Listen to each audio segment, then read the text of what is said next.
प्यारे बच्चों, ये चंद नासमझ बकरियों की कहानी है। एक गांव के पास नहर बहती थी। उस नहर पर लकड़ी का एक पुल था। वो इंतहाई कम चौड़ा था। उस पर एक वक्त में एक ही आदमी गुजर सकता था। एक दिन की बात है, एक बकरी पुल पर से दूसरी तरफ जा रही थी। एक और बकरी भी आ गई। पहली बकरी ने दूसरी बकरी से पूछा, तुम कहां जा रही हो?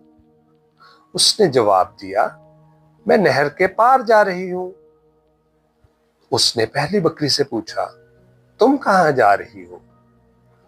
उसने जवाब दिया, मैं अपने गांव जा रही हूं। तो पहली बकरी ने कहा, पहले मैं पार जाऊंगी, तुम मेरे पीछे आ जाओ।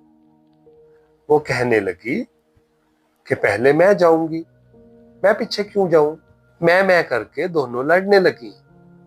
लड़ते लड़ते दोनों बकरियां नहर में गिर गईं। तो प्यारे बच्चों, लड़ाई का अंजाम हमेशा ही बुरा होता है।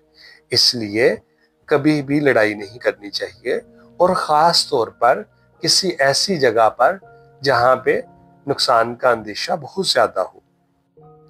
उम्मीद है आपने हमारी कहानी को पसंद किया होगा। मजीद कहानियों के लिए हमारे चैनल रात कहानी को सब्सक्राइब कीजिए और बेल आइकन को दबा दीजिए। अपना ख्याल रखिएगा। अल्लाह निगहबान।